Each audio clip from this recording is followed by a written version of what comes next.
The first time I tried to say, I love you, was the same day I understood the true meaning of a smile. I was 15 and in high school. Now flashback to the first time I set my eyes on Ada. The way she walked into the class like a gust of harmattan seizing the soul of a deep sleep at midnight. It brought this cold in my chest, the hole in the looks of her hole.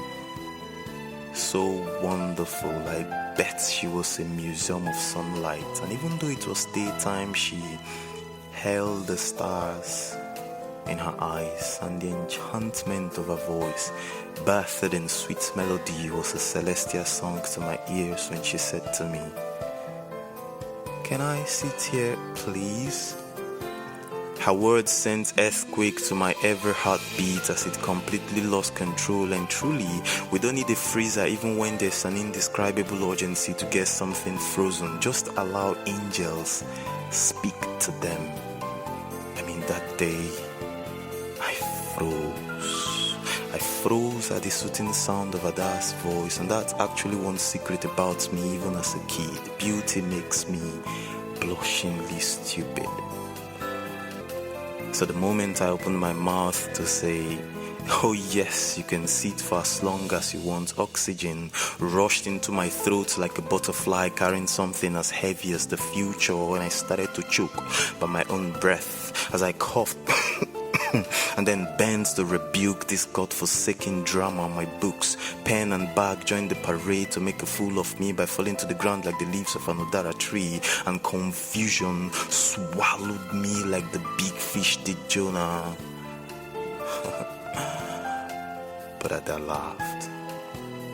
She laughed so hard that the birds started to bark, and the whole class responded with an about 2-minute silence to the merry tintinnabulation of her voice. My goodness, he was so magical.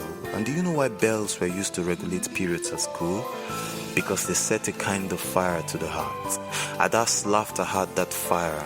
It was the jingling sound of dismissal bell. Remember the joy it brought, the ecstasy that swam into the mind alongside relief. Believe me, Ada's presence fixes a knife in the neck of any form of stress and says, "Vamos."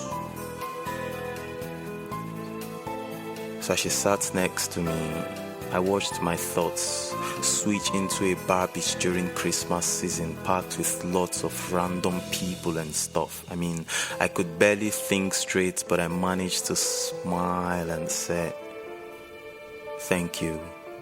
Both Ada and I couldn't place exactly why I thanked her, but the next day she sat with me again.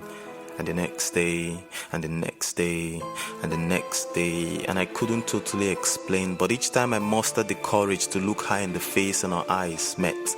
Just how the top of a mountain kisses the sky in a landscape painting, my heartbeat became a remote in her hands, completely hers to control. And she was a great fan of Fast and Furious, so you could imagine the velocity at which it raced.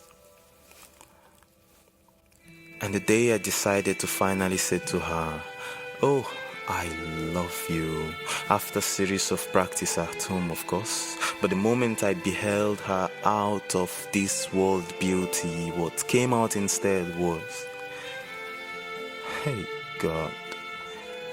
Ada understood perfectly. She responded with a red carpet smile and then said to me, "Bright, you know, a flower falls from the pockets of your every smile.